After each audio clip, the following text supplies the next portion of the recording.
It's genuinely unbelievable that in September of last year, I praised Honkai Star Rail for the new direction it had been taking its 4-star characters. I felt that they were well designed such that they were actually worth using, and although I kind of figured the rate at which they'd release would slow down, seeing as how we went from one every single patch in version 1 to on average one every 2 updates in version 2, I certainly did not anticipate we'd have a drought of 4 stars that is over a year and counting. Since we already know Cyrene is going to be 3.7's only character, and that's supposed to be the end of Amphoreus' story arc, we might be going a whole entire version without one. How is it even possible that we've gotten to this point in the first place? Let's talk about all the potential reasons why this is happening, and how it continues to affect the game as a whole.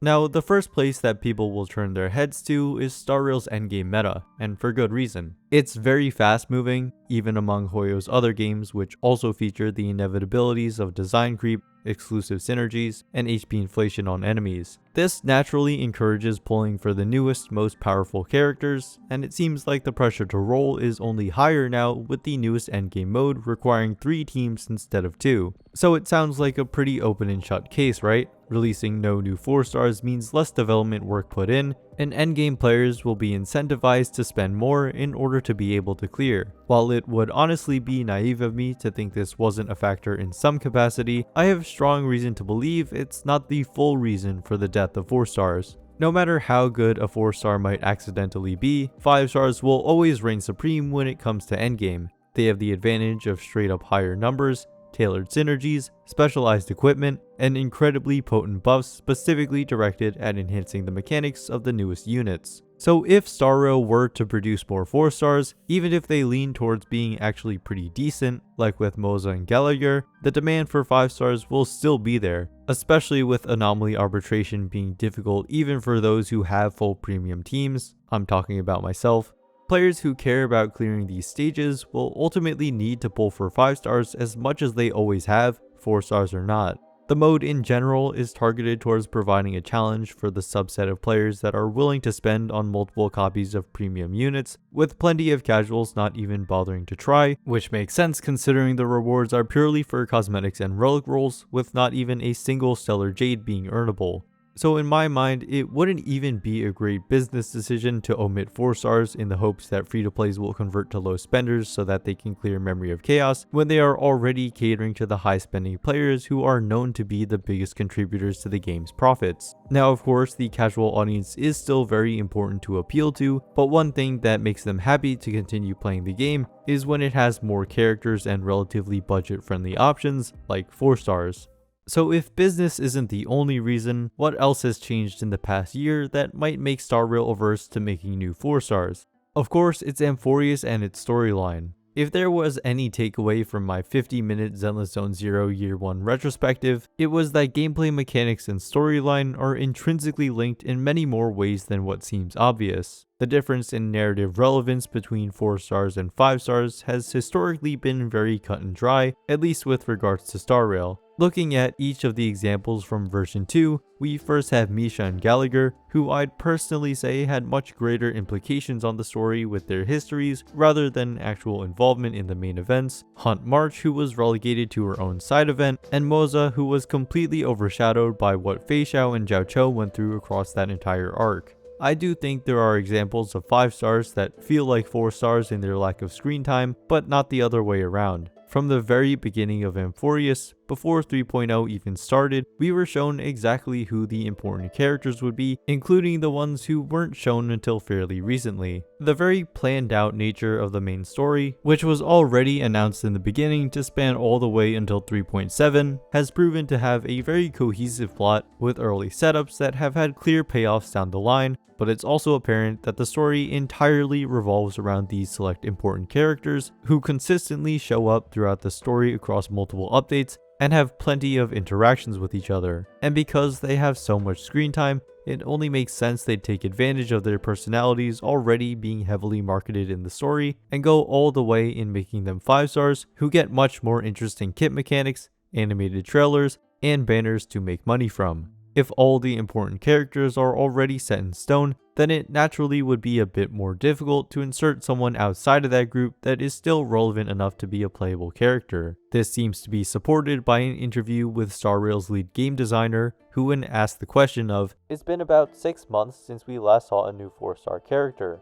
Why has it been so long?" responded with, "The new characters are an integral part of the future storyline, so I cannot share any spoilers at the moment. Please follow us for more information."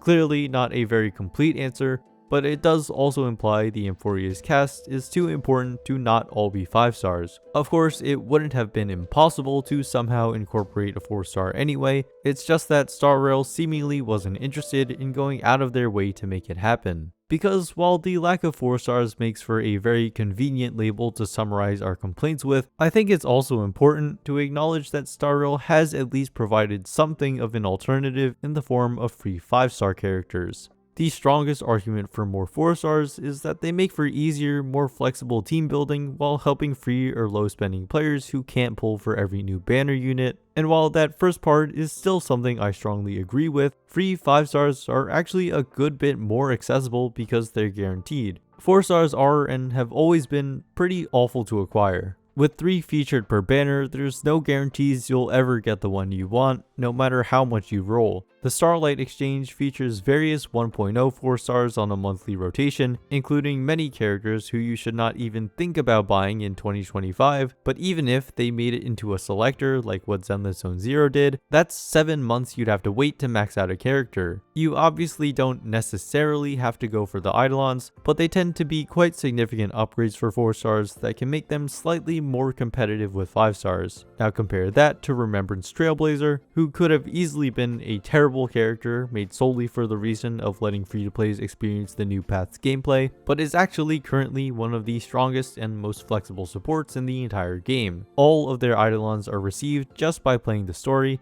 and they increase their damage capabilities even further. Archer is a limited 5-star that's given out as a free login bonus, and is a very potent DPS in the skill point archetype, which hadn't received anything in a long time. He is a special case being a collab character, but he did still release during this 4-star drought, and his signature light cone was a bit more accessible than 5-star cones usually are thanks to the polling event. And most recently, Dan Heng PT was announced to also be given out for free in 3.6. Good thing too, because it surely seems like every account needs him with how much damage these bosses are doing nowadays. It's a little silly, it's always a mill when it comes to the freebies, but hey, we'll take it. Having a limited 5-star with a free first copy is a pretty justifiable middle ground between 4 stars and the typical 5-star banner release, because people like me who are content with using no Eidolons and no signature light cones are perfectly happy, but those who really like the character have those as options to invest in, keeping the game funded. The one thing to watch out for, I guess, would be that there is a limited window to redeem the free character, but they have always spanned many months, so it's pretty generous in that regard. And if you started playing after that window is over, you can still pull on their reruns, with the exception of Archer whenever his collab banner ends, which is functionally no different than if a 4-star were to be released, who you'd also have to pull for. So while of course I wish we would receive new 4 stars on top of these free 5 stars, they do fulfill the same roles in a way, which is likely the mindset that the devs have taken in version 3. But even with the free units, for the significantly larger casual audience, the lack of 4 stars still really hurts, especially with how long it's been. Because while yes, the effort put into creating 4 stars is not that much lower than 5 stars, meaning there's less financial incentive to make them since they're less profitable, there's a reason why gacha games have lower ranked characters at all and continue to release them. Although they of course are designed to get power creep quickly because of their lower power level, and also the fact that they are all but guaranteed to not get buffed directly or indirectly, they help keep the general player base engaged with the game. Simply by existing, they're able to help fill in team slots on accounts who don't have that many characters, or substitute in for very specific alternatives, while literally being easier to build because they have lower material requirements. The recent release of Evernight has especially been a point of contention with regards to this, seeing as she gets pretty significant damage buffs by having more Remembrance characters on the team. If you only have her and Remembrance Trailblazer, you miss out on a large majority of this passive effect, which feels really bad. But then there's also the many other HP and Memo Sprite related synergies she has with Castorus and Hyacinth that make Evernight feel more complete. While this example is also an effect of the addition of Remembrance as a unique path, which has its whole own set of issues, it doesn't change the fact that having some 4-star alternatives as options would have been really nice. Cynically, you could say this is to get players who want to play Evernight to also pull for Castorus and Hyacinth, but a hypothetical 4-star Remembrance wouldn't undermine the DPS increases you'd get from pulling the more premium options. Like, it's a good thing that Hanya can generate extra skill points for Archer, but the utility Sparkle uniquely provides is far nicer to use with him. As another example, Aglaia desperately wants % energy regeneration support for her high cost ultimate, but only has limited 5 stars as options for that, with Tingyun's flat energy regen just not quite cutting it. So even though it's nice that the Stellar Convergence shop was released in version 3 and contains some limited 5 stars with seemingly more to be added in the future, that's a solution to a different problem. Same thing with getting limited 5 stars added to the lost 50/50 pool. Getting an old but usable 5 star is great of course, however, new 4 stars can uniquely be used as a conduit to fix some immediate gaps in the roster, being plenty useful even if they're not meta defining in any way. Previously, we've waited over a year for a new DOT character, and then for a preservation path character, but eventually we got both of those, so there's reason to believe it's only a matter of time until 4 stars are back, and maybe after Amphoreus they'll release at a more consistent rate. But after analyzing Hoyo's moves for many years, it's pretty clear they will do literally whatever they want, and it's impossible to predict. So as per usual, we'll just have to wait and see. I hope you found this video to be interesting or insightful. Subscribe for more Star Rail discussion videos, and as always, thanks for watching.